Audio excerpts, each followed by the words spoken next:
Yaşamın en ihtişamlı günlerini bir gün bile geride bırakmamak. Bazılarımızın üzerinden basıp geçtiği, bazılarımızınsa halen üzerinde olduğu o biricik yıllardan bahsediyorum, gençlik yıllarından. Geçen sefer size ölümü anlatan bir romanı tanıtmıştım. Bu sefer ise tam olarak merkezinde gençliğin olduğu bir romanı tanıtacağım. Oscar Wilde'ın yayımladığı tek roman olan Dorian Gray'in portresini. İşte Dorian Gray'in portresi. Bu pek de iç açıcı olmayan resim bize neyi ifade ediyor olabilir? Doğrusu pek hoş bir şey ifade etmediği söylenebilir. Belki bu yüzden onu bir çeşit canavara benzetebilirim ama bu gerçeği yansıtan bir tahmin olmazdı. En iyisi biraz daha iyi tahmin edebilmek adına bir ipucu ortaya çıkartayım. Şöyle diyeyim.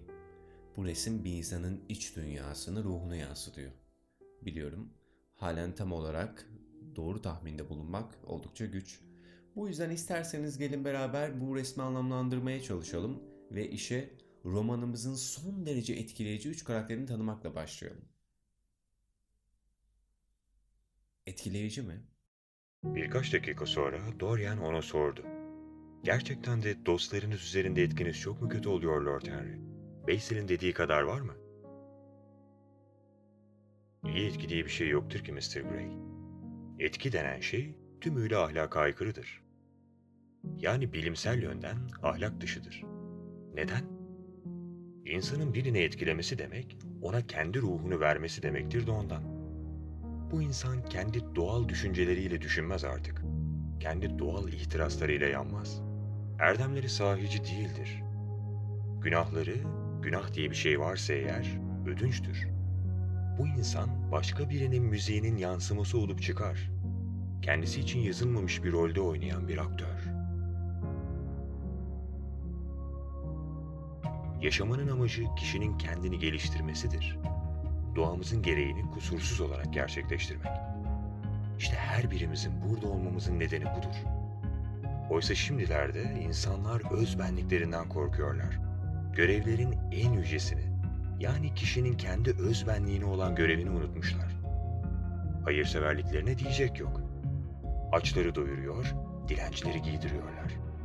Gel gör ki kendi ruhları aç, çıplak.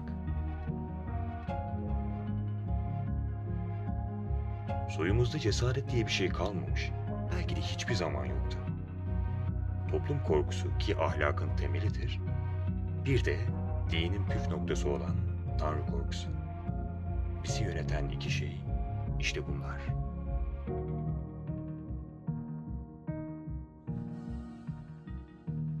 İlk olarak Dorian Gray ile başlayalım derim.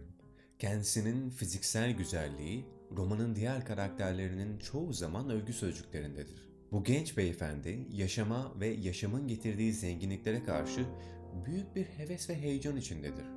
Her şeyden önemlisi Dorian Gray, portrenin ta kendisidir. Basil Harvard, çoğu zaman sanattan, resimden başka bir şey olmayan, Dorian Gray'in gizemli ya da büyülü diyebileceğimiz portresinin ressamı. Kendisi bu resmi tamamladığında onun yaptığı en iyi iş olduğunun farkındaydı ama buna rağmen çok istediği sergiye bu resmi göndertmedi.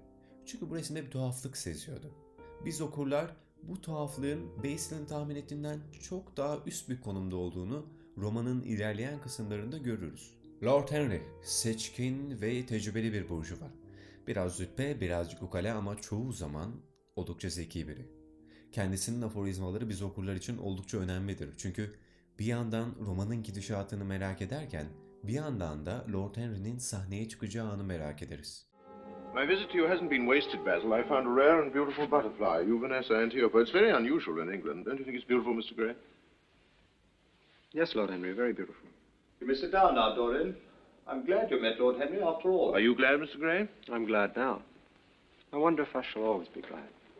Always. That's a dreadful word. It makes me shudder to hear it.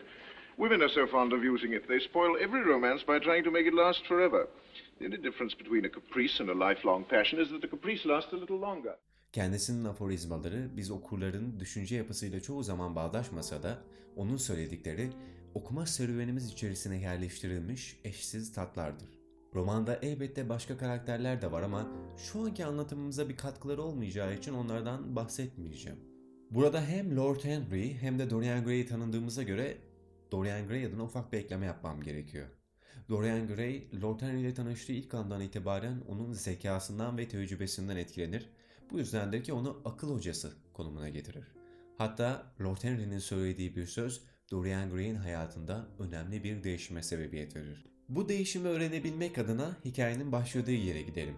Basil Dorian Gray'i resmini tamamlayabilmek adına evine davet eder ama hemen öncesinde bir misafiri vardır. O misafir de Lord Henry'dir. Lord Henry Dorian Gray'in geleceğini duyar ve oldukça ilginç, parlak bir karakter olan Dorian Gray'i tanıyabilmek adına misafirliğini uzatır. Bu tanışma sırasında Dorian Gray, Lord Henry'den gençlik adına söylenmiş çok ilginç, çok dikkat edilesi sözcükler duyar. Bu sözcükler genelde gençliğe övgü sözcükleridir ama aralarından bir tanesi Dorian Gray'de önemli bir etki yapar. O da şudur: yaşamaya değer tek şeyin gençlik olduğudur. Hatta Dorian Gray, gençliğinin kaybolacağı için yeis içerisindeyken resmi tamamlandığında şöyle bir tepki verir. Belki isteyerek, belki istemeyerek. I must congratulate you, Basil. Look at yourself, Mr. Gray.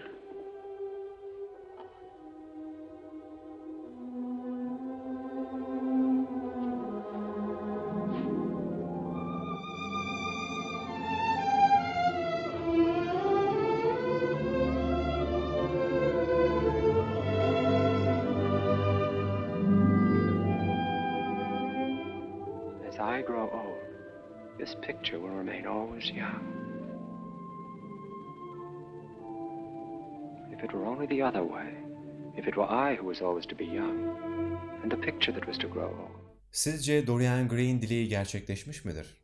Evet, gerçek olmuştur ve bu romanın ilk kırılma anını oluşturur ama biz okurlar bunu ancak ikinci kırılma anında fark ederiz.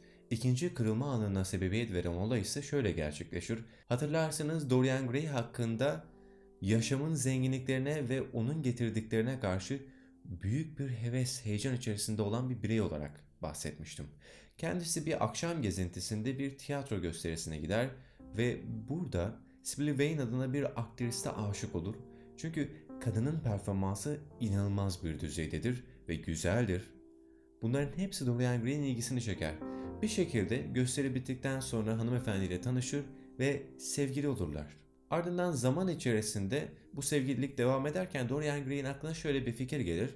Ben bu harika sahne performansına sahip hanımefendiyi en iyisi Lord Henry ve Basil ile tanıştırayım. Kendisini oldukça methederek iki arkadaşını bu gösterinin olacağı bir sonraki akşama götürür. Orada Dorian Gray'in hesabında hiç olmayan bir şey gerçekleşir ve Sibyl Vane inanılmaz kötü bir performans sergiler. Dorian Gray bunun karşısında oldukça sinirlenir, hayal kırıklığına uğrar ve gösteri bittikten sonra Sibyl Vane'e giderek oldukça acımasız ve sert bir şekilde ondan ayrıldığını ilan eder. Sibyl Vane bunun karşısında yıkıma uğrar. Dorian Gray eve döndüğünde resimde ufak bir farklılık görür ama bu farklılık hiç de hoş durmayan bir farklılıktır. Bunun karşısında şok olur ve apar topar resmi hiç girilmeyen bir odaya kaldırır. Ardından tahmin edeceğiniz üzere Dorian Gray'in yaptığı her kötülük ruhu yerine bu resme işler. Dorian Gray yaşlanmaz, ruhu yerine bu resim yaşlanır. Fakat romanın ilerleyen kısımlarında gerçekleşen gelişmeler biz okuyucuların hiç beklemediği yöndendir ve romanın zenginliğini oluştururlar. Bu yönden Dorian Gray kesinlikle muhteşem bir roman.